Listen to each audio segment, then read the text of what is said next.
विचलित करने वाला विषय है, बड़ा पीड़ादायक विषय है। इस प्रदेश को लेकर, खासकर जो प्रदेश संघर्षों के बल पर हमें मिला है, हम लोगों ने समय समय पर इस प्रदेश को बचाने के लिए, इस प्रदेश से भ्रष्टाचार को समाप्त करने के लिए, इस प्रदेश की जनमानस की आवाज बनने के लिए हमने समय समय पर सड़कों से लेकर मीडिया के माध्यम से या अनेकों माध्यमों से अपने संघर्ष को आगे बढ़ाया है। और इस संघर्ष में बराबर आप सभी मीडिया बंधुओं का सहयोग रहा है और आपके सहयोग से कई मामले उजागर हुए, कई मामलों पर कार्रवाई, और कई कार्रवाई होने के बाद इस प्रदेश के भीतर सुधार आया।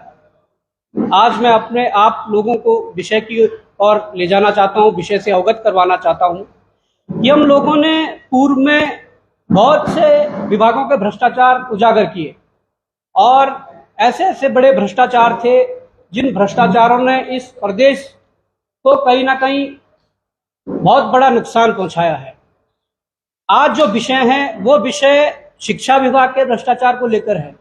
वो शिक्षा विभाग जिसकी स्थिति इस प्रदेश में डामाडोल हो चुकी है, वो शिक्षा विभाग जो इस पर्वतीय राज्य जिसे कहते हैं, उस पर्वतीय राज्यों में, पर्वतों में, पहाड़ों में जितने स्कूल है, वहाँ की जो उनका शिक्षा स्तर है या वहाँ के जो स्कूल है, उनसे वो अंदेशा या आइडिया लगाया जा सकता है कि किस प्रकार की शिक्षा जो विभाग की व्यवस्थाएं हैं, किस प्रकार शिक्षा जो विभाग है वो इस प्रदेश के अंदर संचालित हो रहा है। आज ये शिक्षा विभाग कुछ भ्रष्ट अधिकारियों की जकड़ में है, कुछ विभागीय मंत्री जो अखबारों की सुर्खियों में रहते हैं, अखबारों की सुर्खियों में रहते हैं कि हम शिक्षा विभाग के लिए ये कर रहे हैं, हम भ्रष्टाचार पर प्रहार कर रहे हैं। ऐसे विभागीय मंत्री धन सिंह रावत जी को भी सलाम करना चाहूंगा कि आपके विभाग में कितने ऐसे अधिकारी हैं जिन्होंने इस विभाग को बेचना शुरू कर दिया है, जिन्होंने इस विभाग को डुबोना शुरू कर दिया है। आप लोगों के संज्ञान में यदि मामले लाए जाते हैं तो उन मामलों को दबाने की प्रक्रिया अधिकारी से लेकर मंत्री और मुख्यमंत्री तक होती है।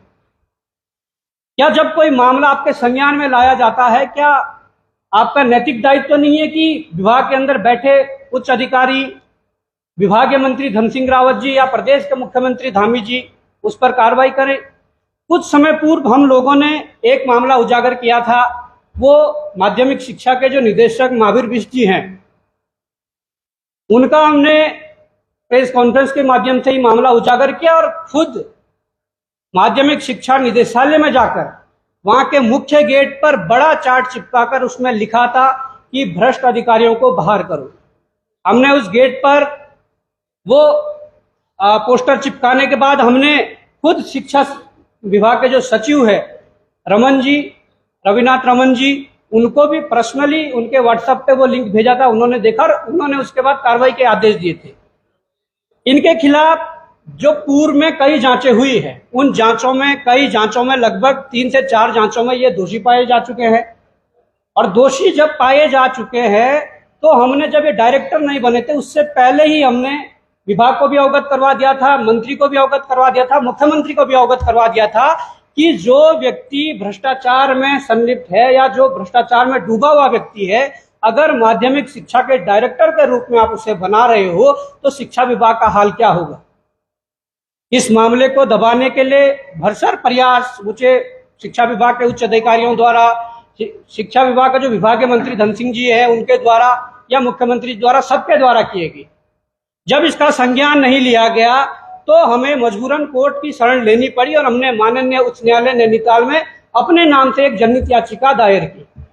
और जब जनहित याचिका पर जब सुनवाई हुई तो उस सुनवाई में कोर्ट ने फटकार लगाकर सरकार से जवाब मांगा, उन्हें नोटिस दिया और जवाब मांगा कि क्यों इस प्रकार की चीजें हो रही है। जब यहाँ जांच में ये पाया गया है कि ये जो अधिकारी है ये दोषी पाया गया है और उसके बाद आप डायरेक्टर बना रहे हैं, जो दूसरी डेट लगनी थी उसमें उस दिन जज छुट्टी में थे तो डेट आगे बढ़ी और आज शायद सुनवाई है।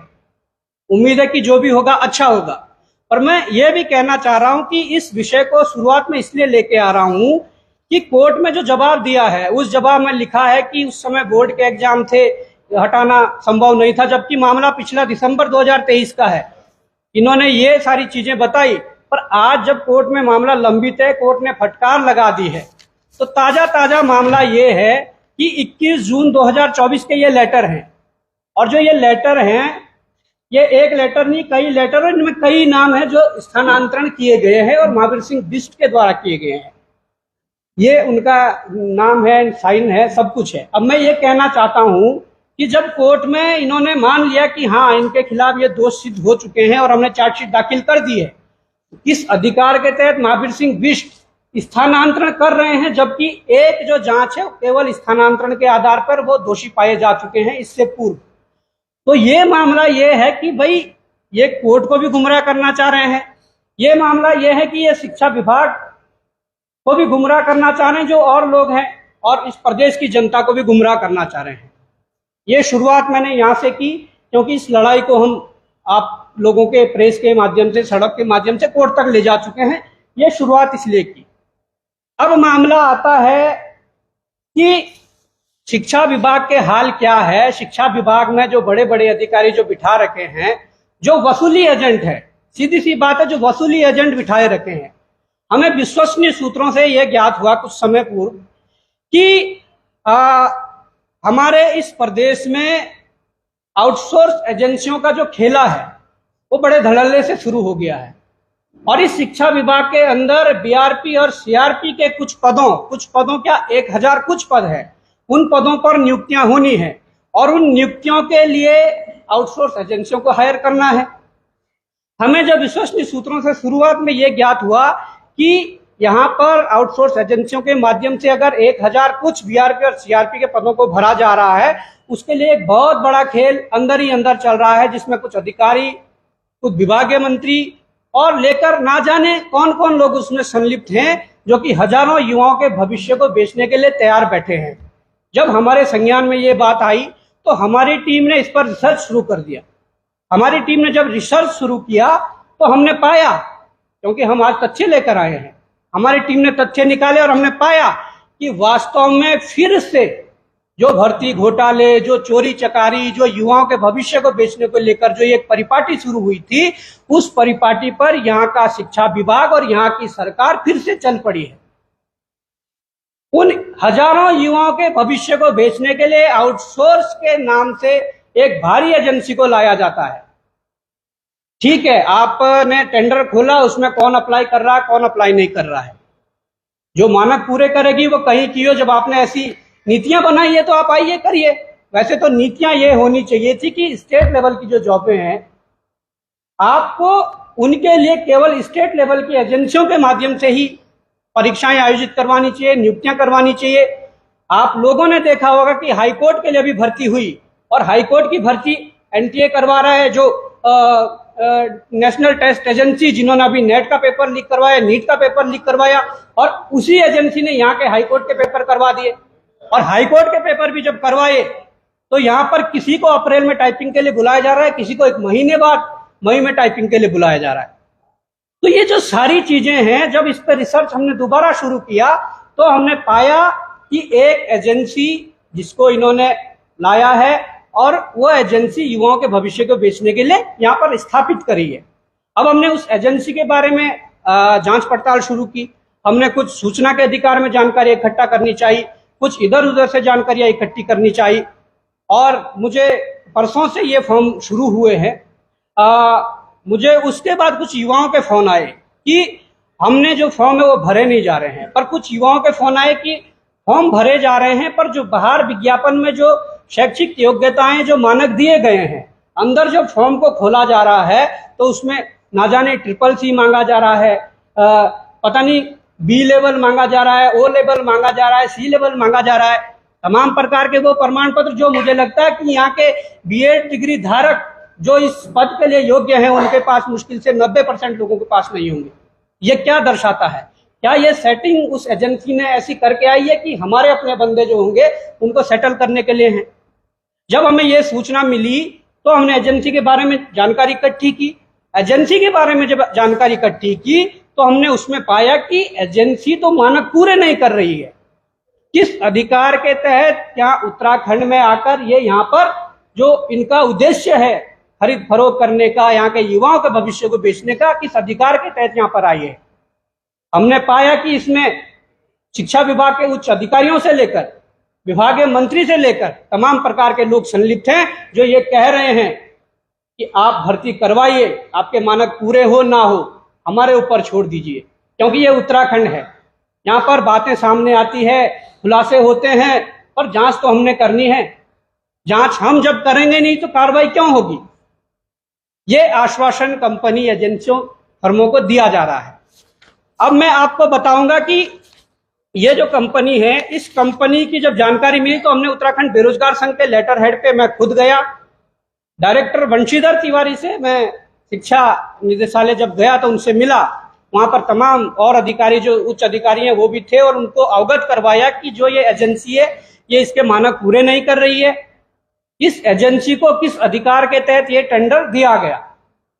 और दूसरी बात है कि जो उत्तराखंड की एजेंसियां थी जो मानक पूरे कर रही थी, उन एजेंसियों को आपने पीछे कर दिया और एक बाहरी एजेंसी को लाकर जो मानक पूरे नहीं कर रही है उसको आपने टेंडर दे दिया। कितनी बड़ी बात है। आज जो लड़ाई इस उत्तराखंड के भीतर लड़ी जा रही है, चाहे अपने संसाधनों को बचाने की लड़ाई है, भू कानून मूल निवास की लड़ाई है, यहाँ के युवाओं को, स्थानीय युवाओं को रोजगार देने की बात है, वो सारी लड़ाइयां हैं।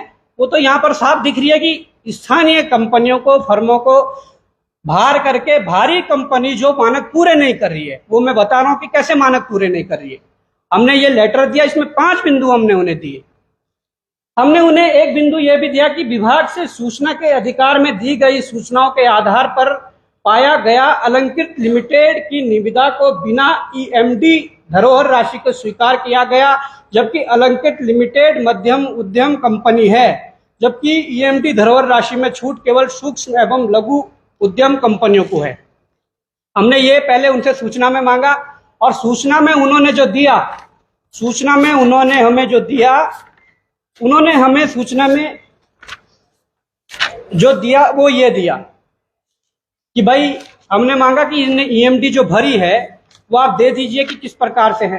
उन्होंने ये दिया, इन्होंने भारत सरकार सूक्ष्म एवं लघु मध्यम उद्यम मंत्रालय MSME वाला सर्टिफिकेट भेज दिया कि ये इसमें रजिस्टर्ड है और इसलिए इनको छूट दी गई है।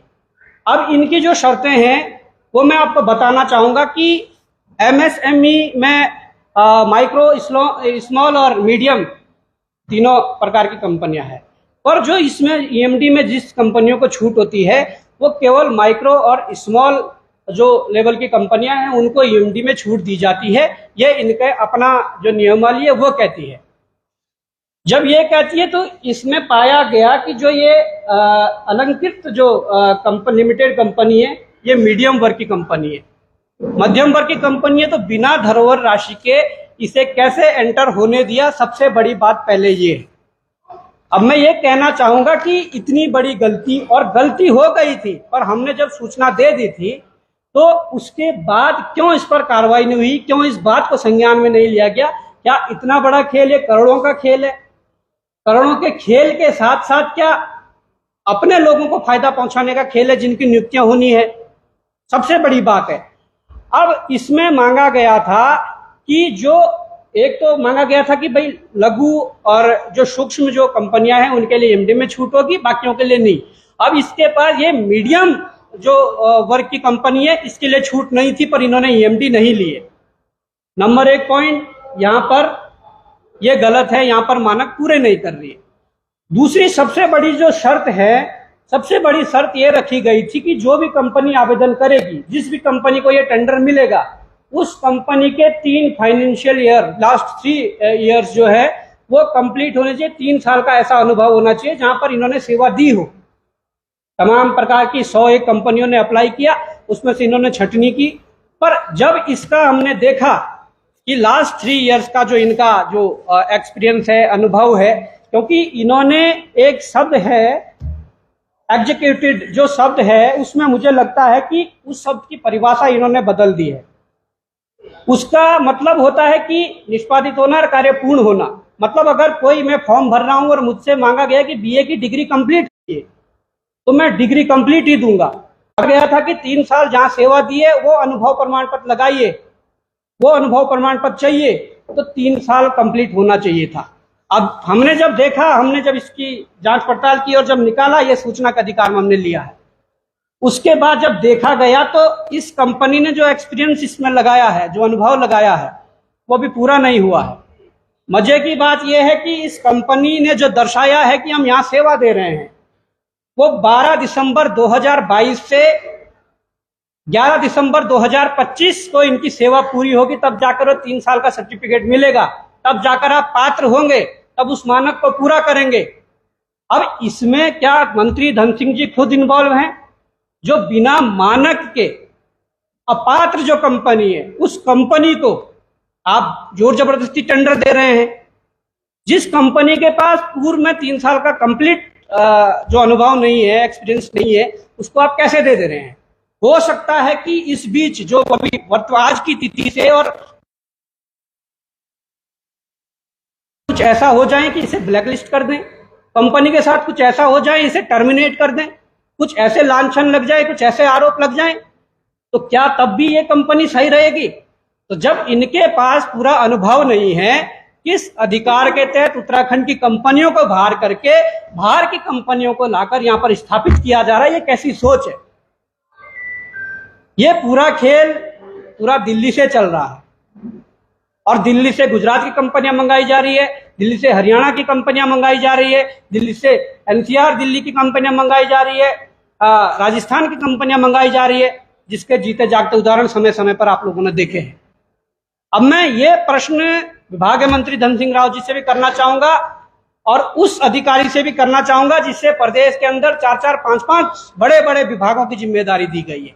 अगर आपके हिसाब से इस विभाग में इतनी बड़ी अनियमितताएं और उत्तराखंड बेरोजगार संघ ने आपको अवगत कराया कि आप गलत कर रहे हैं, क्योंकि आप लोगों ने जो ये कंपनी को टेंडर दिया, ये मानक पूरे नहीं कर रही है। जिस कंपनी को टेंडर दिए हैं उसकी एएमडी जो राशि आपने ली नहीं है। तमाम प्रकार की जब अनियमितताएं हमने गिनाई तो उनको संज्ञान लेकर इसमें करेक्शन करके सही कर देना था।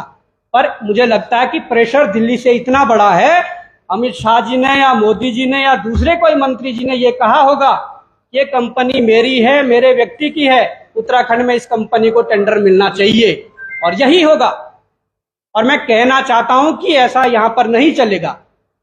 यहां हो सकता है विपक्ष मरा हुआ हो, यहां हो सकता है पॉलिटिकल लोग इस प्रकार की आवाज ना उठाएं, परंतु उत्तराखंड बेरोजगार के संज्ञान में, बॉबी पवार के संज्ञान में, बॉबी पवार की टीम के संज्ञान में जब जब ऐसे मामले आए हैं, हम लोगों ने जरूर ऐसे मामलों को उठाया है, क्योंकि ये प्रदेश हित का मामला है। यहाँ पर 1000 कुछ युवाओं की नियुक्ति होनी है, और वो नियुक्ति ऐसे जिम्मेदार पदों पर होनी है जो बीआरपी और सीआरपी जो पूरे स्कूलों के लिए जो वो करेंगे, सर्वे करेंगे, जिनके अंडर में स्कूल रहेंगे। ऐसे जिम्मेदार लोगों के लिए जब ऐसे गलत तरीके की कंपनियों से जब कहीं ना कहीं नियुक्तियां होगी, चयन प्रक्रिया होगी, तो मुझे लगता है कि ये प्रदेश सही दिशा में नहीं जा रहा, और इस प्रदेश की लड़ाई के लिए ऐसे भ्रष्ट कंपनियों को लाकर इस प्रदेश को बेचा जा रहा है। बात इतनी सी नहीं है, बात मैं और भी बताता हूं। तो जब ये काम हुआ, हमने तो केवल विरोध इस कंपनी का किया जिसे गलत टेंडर मिला था। हमने ये नहीं कहा कि तुम किसी कंपनी को टेंडर दे दो या इसे दे दो उसे दे दो। हमने ये कहा कि इसे गलत मानकों के रूप में टेंडर मिला, इसका निरस्त करके आप जिसका बनता दो। अब दूसरे व्यक्ति भी जो उसके पीछे थे, जिनका नंबर आना था, वो भी कोर्ट चले गए, और ये कोर्ट का जजमेंट है और डबल बेंच का जजमेंट है।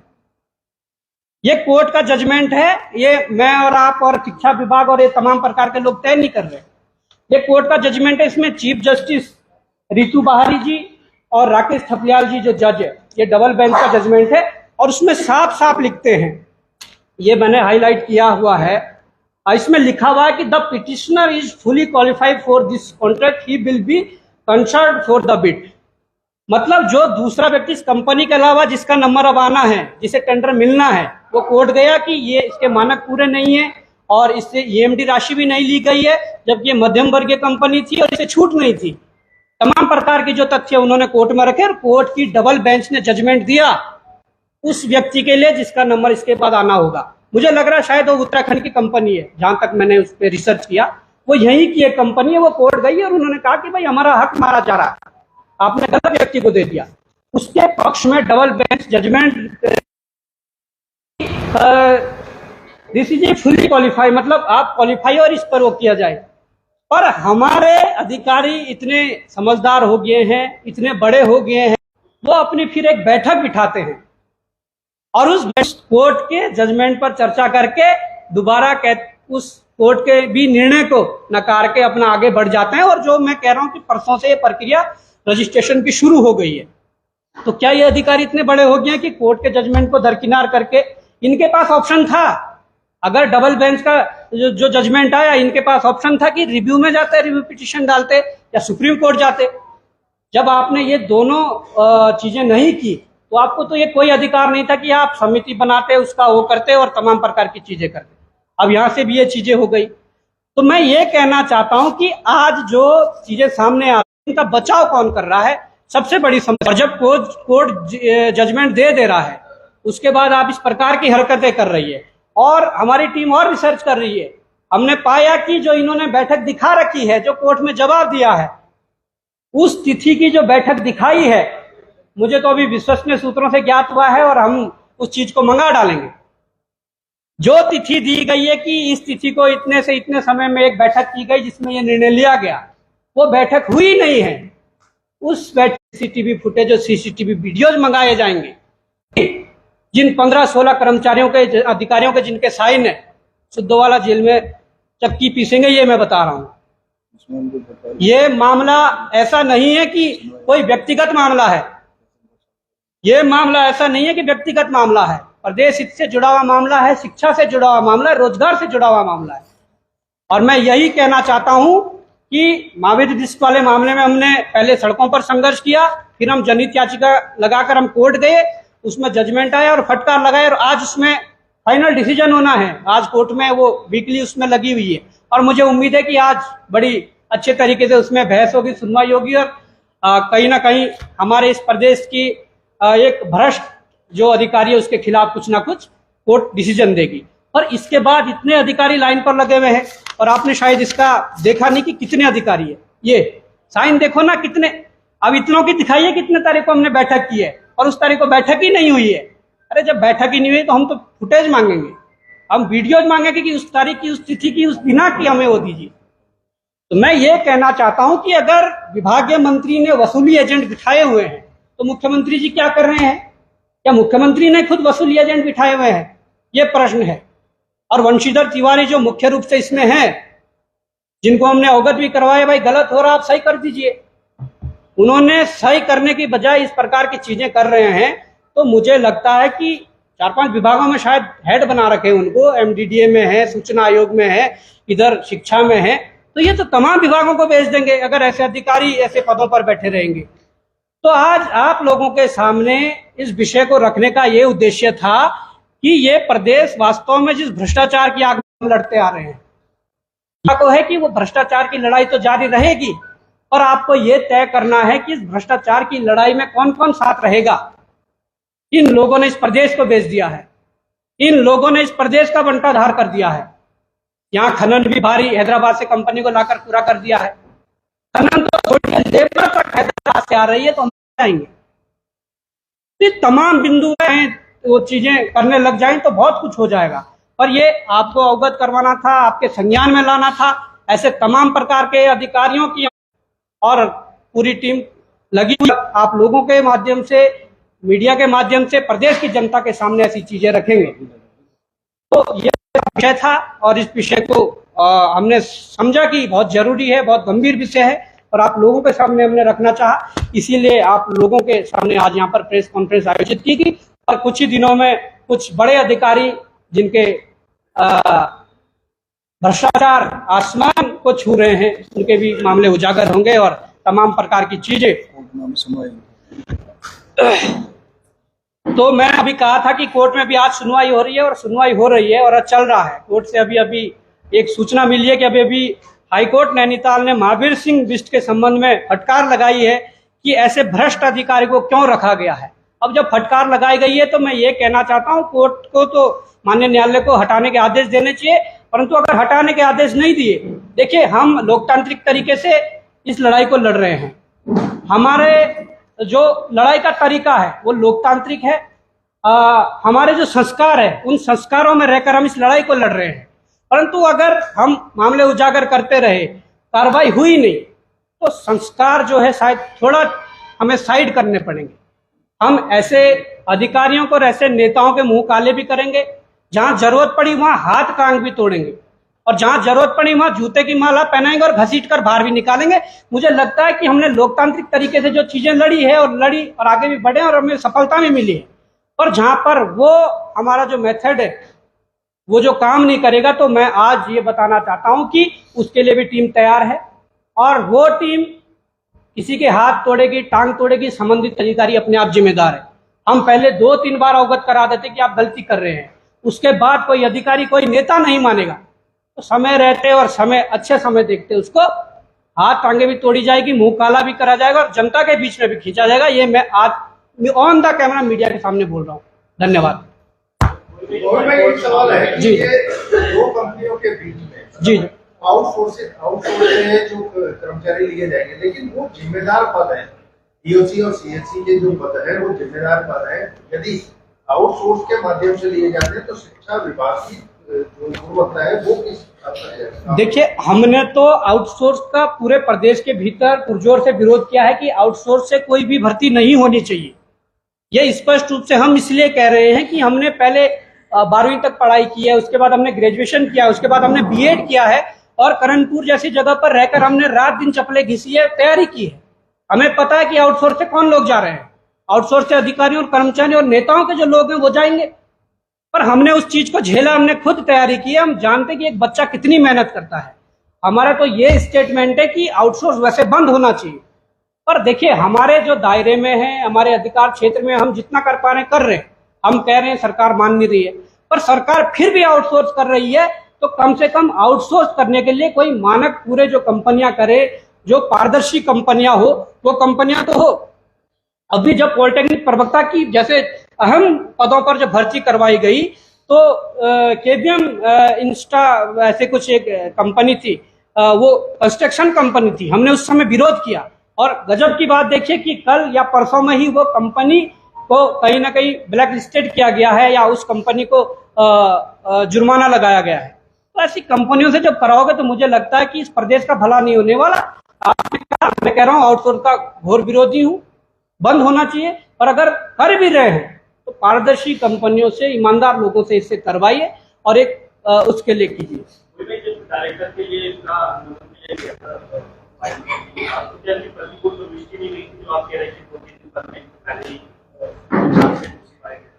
देखिए, हमने कम से कम महावीर सिंह बिष्ट जी जब अपर निदेशक थे, जब निदेशक नहीं बने थे, तो हमने कम से कम 100 प्लस पेजों की एक फाइल पूरे सचिवालय के अंदर, शिक्षा सचिव को हो, उसके और जो अधिकारी हो, मुख्य सचिव हो या मुख्यमंत्री हो या विभागीय मंत्री हो, 100 पन्नों से अधिक की एक फाइल जिसमें तमाम प्रकार के तथ्य लगे हुए थे, जो उन पर जांचें हुई थी और जांचों में जहां दोषी पाए गए थे वो सब लगी हुई थी। और उसके बाद भी अगर विभाग निदेशक बना देता है, डायरेक्टर बना देता है, जिसमें आरोप सिद्ध हो रखे हैं कि महावीर सिंह बिष्ट पे ये आरोप सिद्ध होता है और इन पर चार्जशीट होनी चाहिए, चार्जशीट बनी हुई है। और चार्जशीट जब बनी हुई थी तो विभाग अधिकारियों ने मंत्री जी को दी, मंत्री जी ने अपने तिजोरी में उस चार्जशीट को रख दिया। अब जब कोर्ट की फटकार लग रही, किंतु मैं कहना चाहता हूँ कि ये सारी चीजें हैं, बस अपने व्यक्तिगत लोगों को फायदा पहुंचाने के लिए चीजें हो रही है, और जो कि होनी नहीं चाहिए।